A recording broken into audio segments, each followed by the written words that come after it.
গান পয়েন্টে রেখে টোটেনিকে জেরা করে সৌরভ ও বলরাম। হ্যাঁ বন্ধুরা, এমনটাই দেখা যাবে।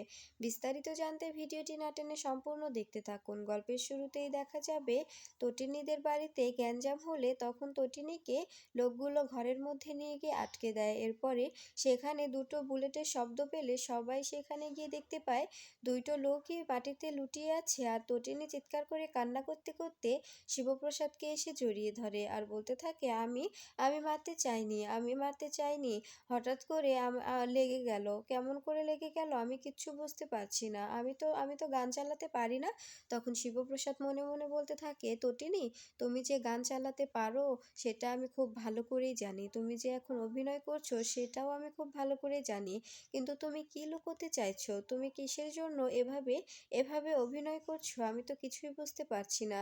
ঠিক তখনই দেখা যায় স্পেশাল ব্রাঞ্চের অফিসার সৌরভ ও বলরাম ও মায়া তিনজনেই চলে আসে আর বলতে থাকে যে আমাদের কাছে আগে থেকে ইনফরমেশন ছিল যে এখানে এমন কিছু একটাই হবে। তখন বিজিত বলতে থাকে, কি বলছেন এসব? ইনফরমেশন ছিল মানে?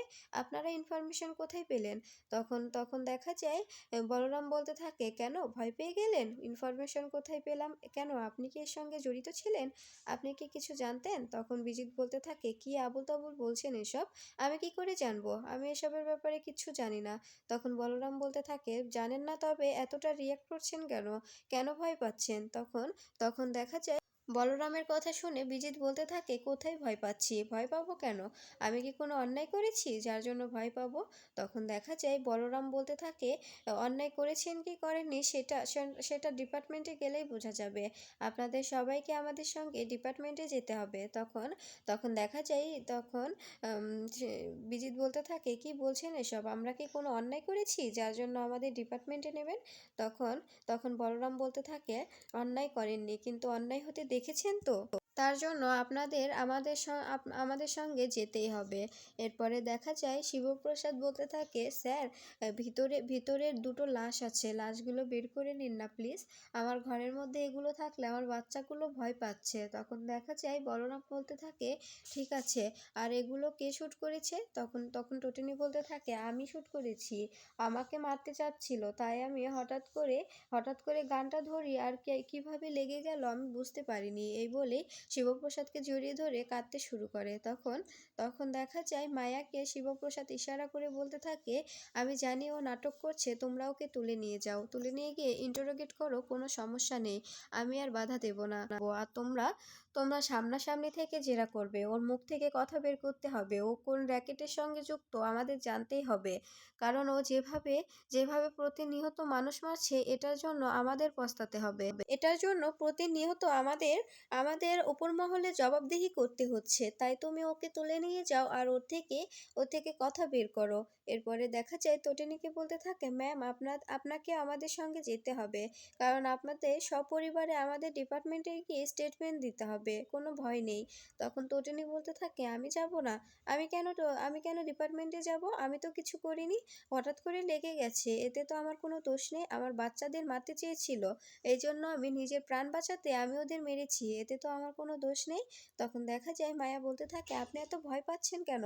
বলছি তো এই জন্য আপনার কোনো ক্ষতি হবে না। আমরা শুধু কিছু কিছু স্টেটমেন্ট নিব, যেগুলো পেলে আমরা এই কেসটা সলভ করতে পারবো। এরপরে তটিনীকে জোরপূর্বক তুলে নিয়ে যাওয়া হয়।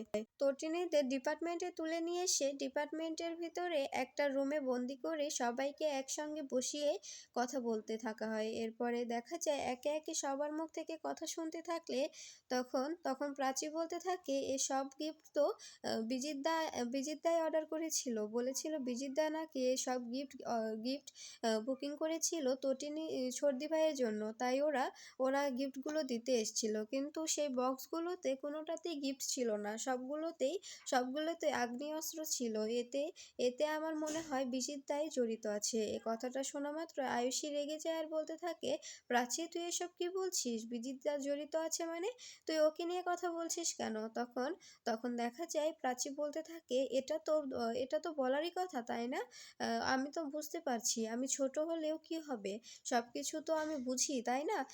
কারণ ওই লোকগুলোকে তো বিজিতদাই আসতে বলেছিল গিফট নিয়ে, ওনারা তো গিফটের কথা বলেই এসেছিল, তাই না? তখন দেখা যায় বিজিত বলতে থাকে, শালিকা তুমি কিন্তু এবার বেশি কথা বলছো। এরপরে বলরাম বলতে থাকে, কেন, ও তো ঠিকই বলছে, আপনারাও বলতে দিন, একে একে সবার থেকে শোনা শোনা হবে, তাই একজন একজন করে বললে একটু সুবিধা হতো। এরপরে দেখা যায় তটিনীকে বলতে থাকে, আচ্ছা, আপনার কি কিছু বলার আছে? তখন তটিনী বলতে থাকে, না, আমি কি বলবো, আমার কিছু বলার নেই। তখন বলরাম বলতে থাকে, আচ্ছা, আপনারা সবাই ওই রুমে জানতো, আমরা একান্তভাবে ওনার সঙ্গে কথা বলতে চাই। এরপরে তটিনীকে একটা ঘরে নিয়ে এসে তটিনীকে জেরা করা হয় যে তটিনী কেনই বা ওই দুজনকে মেরেছে, কিন্তু তটিনী কিছু না বলে শুধু কাঁদতে থাকে। এরপরে মায়া তটিনীকে গান পয়েন্টে রেখে বলতে থাকে, অনেক ন্যাকামো করেছেন, আমরা জানি যে আপনি আপনি কোনো কিছুর সঙ্গে যুক্ত আছেন, কিসের সঙ্গে, কোনো ডিপার্টমেন্টে নাকি কোনো র্যাকেটে, আমাদের সেই কথাটা বলুন, আপনাকে নিয়ে আমরা অনেক অনেক অনেক হ্যাপা পোহাচ্ছি, ওপর মহলে প্রতি মুহূর্ত আমাদের আমাদের জবাবদিহি করতে হচ্ছে শুধুমাত্র আপনার কারণে। আমাদের কাছে আপনার জন্য আপনার আপনার বিরুদ্ধে সকল ধরনের প্রমাণই আছে।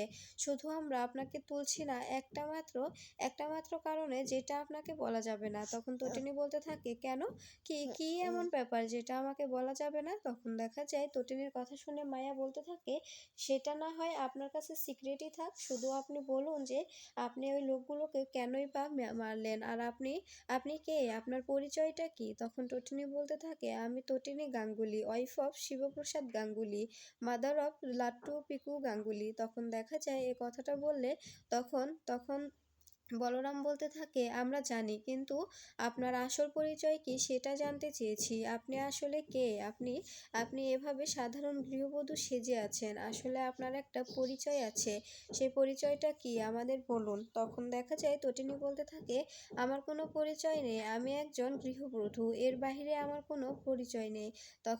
তখন মায়া বলতে থাকে, একটা গৃহবধূ কিছুতেই বারবার রিভলভার চালাতে জানে না, বারবার ফাইট করতে জানে না, আমাদের কাছে সকল ধরনের আপডেট আছে, তাই বলছি ভালোই ভালো মুখ খুলে দিন, তা না হলে আমরা কিন্তু মুখ কথা বের করতে পারি। তখন দেখা যায় তটিনী বলতে থাকে, আপনারা কিসের কথা বের করবেন? আমি বলছি তো আমি কিচ্ছু জানি না, এসবের ব্যাপারে আমি কিচ্ছু জানি না, আপনারা আপনারা যা খুশি তাই করুন, আমার এখানে বলার মতো কোনো কথাই নেই, আমি আমি বললাম তো আমি একটা সাধারণ গৃহবধূ।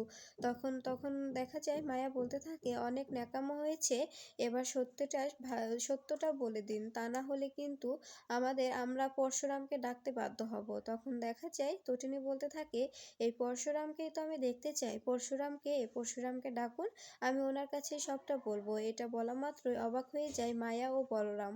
ওপাশ থেকে সবকিছু শুনতে পায় শিবপ্রসাদ মনে মনে বলতে থাকে, তটিনী, তুমি যে কোন ঘাটে জল খাচ্ছ আমি তো বুঝতে পারছি না, তুমি এই ক্রিমিনাল র্যাকেটের সঙ্গে কিভাবে জড়িয়ে পড়লে, কিভাবে তুমি এ জগতে গেলে, তুমি তো ছিলে আমার একটা অর্ধাঙ্গিনী, তোমার তো এসবে কোনো কোনো মাথা ছিল না, তুমি কি করে এসব পথে চলে গেলে? আমি চাই না যে তো আমার আমার বাচ্চার মায়েদের আমি নিজে নিজে ইন্টারোগেট করি, কিংবা আমি নিজের হাত দিয়ে ওকে তুলে নিয়ে এসে শাস্তি দিই, এটা আমি কিছুতেই পারবো না।